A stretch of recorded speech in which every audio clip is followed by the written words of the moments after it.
Hello and welcome to another one of Forward Camera's camera tutorials. Today we're going to be talking about one of the most famous SLR cameras of all time. It's called the Pentax K1000. Now I can't say enough of how much and how many, number one, how many Pentax I've sold, but also how amazing this type of camera brand has been and how great the build quality are on these cameras. They've been knocked around, they do all sorts of stuff. It doesn't matter. They really, really work. And you can really depend upon Pentax, in my opinion, just to how many I've owned in the past, especially this particular camera, not only in terms of the build quality, but also just the amazing ability for the camera to be simple and easy to use for the photographer. So this classic camera is well respected. And it's for a reason, and I want to talk about it, right? So how do we use this camera? Well, for those of you who might have recently bought this camera, the first thing is, you need to know how to detach and put the lens on. So it takes what's known as a bayonet lens. In order to put a lens on or take it off, there's a little sort of tab here that you push down with your thumb, and then you rotate the lens counterclockwise. Why is it called the bayonet lens? So when we're looking for a Pentax lens for K1000, we're looking for this sort of little tab here. If you're at a store, right, and you're looking for one, this is the bayonet, right? It doesn't take a screw mount like other Pentax. Before it takes this special Pentax mount. So we detach the lens, right? You put whatever lens that's appropriate with this mount on. And then to put the lens back on, we look for the little red dot, and we look for the little red dot over here, and we align them. So we put them together, see? So I'm gonna put the lens back on, and then you rotate clockwise until it clicks. See, it clicked. And now we have our lens on our camera. These cameras do not have electronic shutter. They're a fully mechanical camera, which in my opinion, just because I don't like it when my camera stops working when there's no battery, makes it even better. I personally love this sort of camera where you could just take photos endlessly, and even if your battery dies, you have no issues, right? And because it's mechanical, it doesn't rely solely on a battery. But you need a battery if you want the light meter to work. If the battery doesn't work, you could use your phone as a light meter, or you could use the Sunny 16 rule, which we could discuss in a different video. But anyway, and I can go on and on about that, but let's talk about this camera. So now it's attached, right? And we want to put a battery inside, right? So on the bottom, you could use a coin, and I usually just use like a nickel or a quarter. And then I turn it, right? It says open, right? Pop the battery inside, and I will leave a sort of, in a description, I'll write which battery you can use for this camera. They're very easy to find online or like at the drugstore, right? So our battery's inside, we're ready to use our light meter. And how do we put film in the camera, right? So right now it's locked, right? But in order to unlock it, I take my fingers and I open this, right? You notice it didn't do anything yet, right? But when I pull up, this back pops off. See? And the film goes in here. So we would put our film canister in here, upside down. We lock this down so that this goes inside the film canister. We move our film flush around the back directly into one of these sort of holes here on this spool. And then we make it taut, right? We pull it, advance it one step forward, and the film gets nice and taut against the back.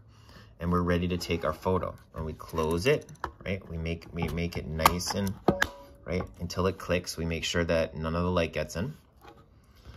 And on the top, let's talk about, this tells us actually how many frames we've taken with the film. So right now it's below 0, but once it hits 0, you're ready to take a photo. And what do I mean by that? Well, if you just put film inside the camera, it's not going to give you, it's going to give you like an overexposed photo, or it's going to get all messed up because light touched the film.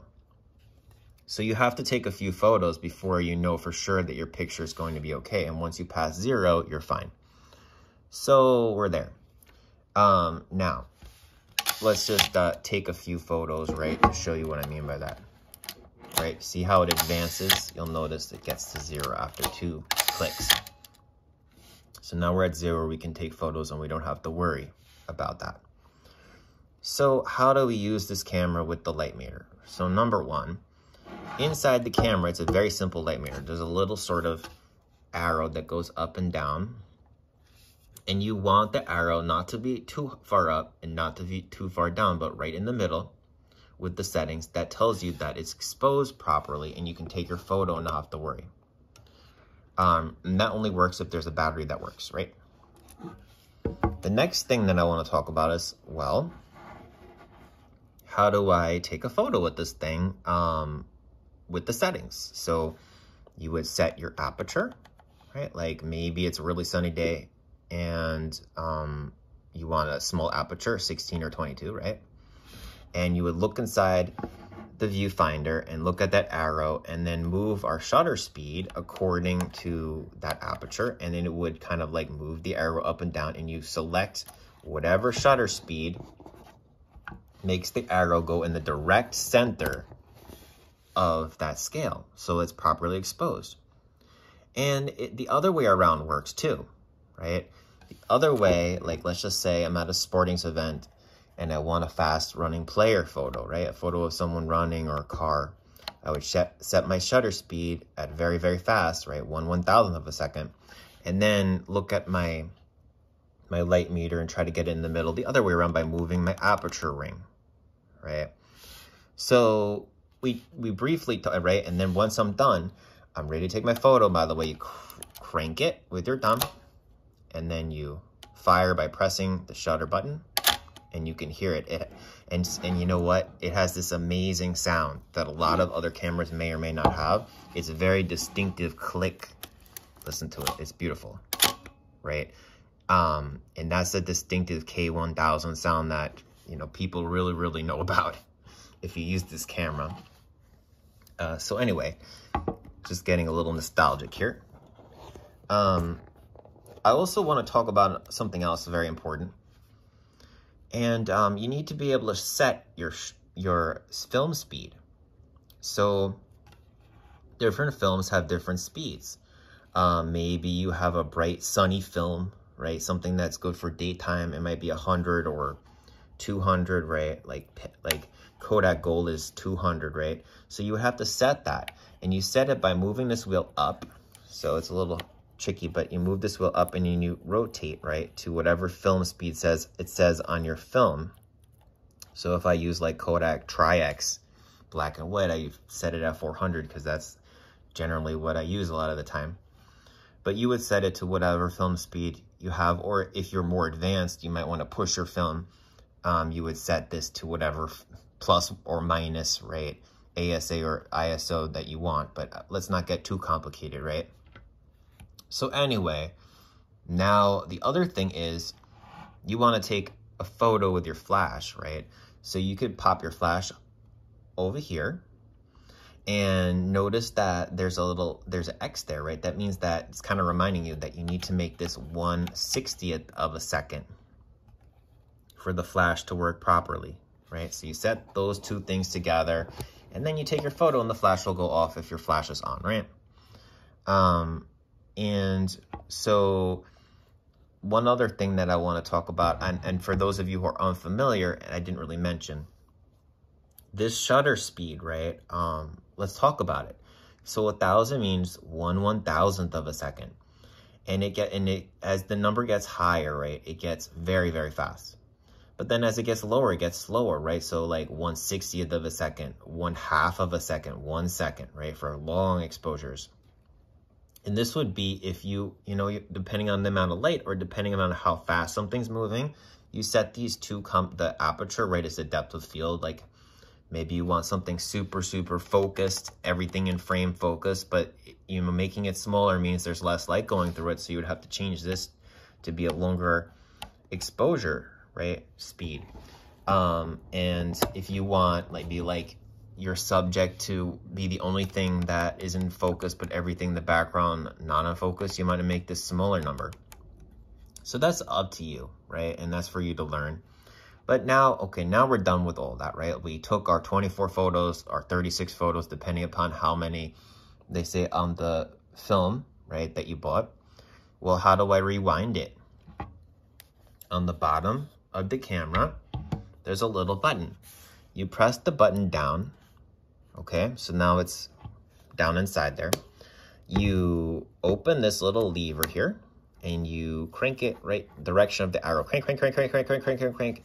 And you'll feel that none of the film, like it will stop, right? You'll hear like a click or something, right? Most of the film has, all the film has gone back in the spool. And when you know that, you would just open it up and pop it open and then take your film out, right? Pop this back in and close your camera again. It's a little snug here. There we go. And that's how you use the Pentax K1000. And I forgot to also mention for your flash, there's a little area here. There's a wire that comes from your flash generally into this little area here. And that allows your camera to sync with your flash properly. So you need to plug it in down here. So I hope this tutorial helped. Please subscribe to our channel and like this video to support what we do.